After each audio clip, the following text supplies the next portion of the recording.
আসসালামু আলাইকুম এভরিওয়ান, আশা করছি সকলেই ভালো আছেন। আমি আজকে তৈরি করে দেখাবো কাচকি মাছের চচ্চড়ি। এইভাবে যদি আপনি একবার কাচকি মাছ রান্না করেন খেতে অনেক মজার। চাইলে আপনিও বাসায় খুব সহজে এভাবে রান্না করে খেতে পারেন। চলে যাওয়া যাক রেসিপিতে। এখানে আমি কাচকি মাছগুলো কুটে ধুয়ে ভালোভাবে পরিষ্কার করে নিয়েছি। একটা প্যান নিয়ে দিয়ে দিচ্ছি কাচকি মাছগুলো। সবগুলো মাছ আমার প্যানে নেওয়া হয়ে গেলে দিয়ে দিব বেশি করে পেঁয়াজ। আপনি গুঁড়া মাছে যত বেশি পেঁয়াজ দিবেন খেতে ততই মজার হবে। এখানে আমি পেঁয়াজ দিয়ে দিচ্ছি কাঁচামরিচ কুচি। কাঁচামরিচ দিয়ে এখন দিয়ে দিব টমেটো কুচি। আপনার ঝাল অনুযায়ী কাঁচামরিচ দিয়ে নেবেন। এখন দিয়ে দিচ্ছি টমেটোগুলো, দিয়ে দিব একটু রসুন বাটা পরিমাণ মতো দিয়ে এখন দিয়ে দিব পরিমাণ মতো লবণ।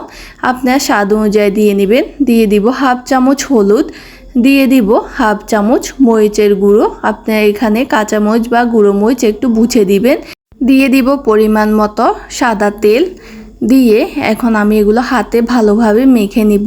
আপনি এখানে ভালোভাবে মেখে নেবেন যাতে মাছের গায়ে সবগুলো মশলা একসাথে মিশে এবং সবগুলো একসাথে মিক্সড হয়।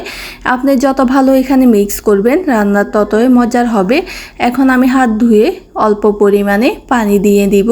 পানি দিয়ে এখন আমি চুলায় বসিয়ে ঢাকনাটা দিয়ে দিব।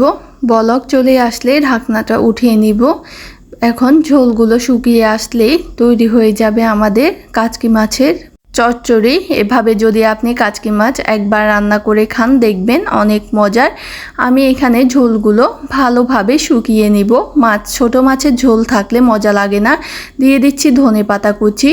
ধনিয়া পাতা দিলে মাছের টেস্ট দ্বিগুণ বাড়ে। এভাবে যদি আপনি টমেটো ধনিয়া পাতা দিয়ে ছোট মাছ রান্না করেন খেতে অনেক মজার হয়। এখন ঝোলগুলো শুকিয়ে আসলে আমি নামিয়ে নেব।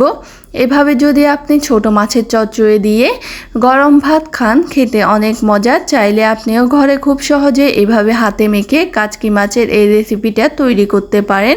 এটা খেতে অসম্ভব মজার হয়। আপনাদের আমি দেখিয়ে দিতেছি এটা কতটা সুন্দর হয়েছে, খেতে অনেক মজার হয়েছে। আমার এই রেসিপিগুলো ভালো লাগলে আমার চ্যানেলটা সাবস্ক্রাইব করবেন। সকলে ভালো থাকবেন, সুস্থ থাকবেন। আল্লাহ হাফেজ।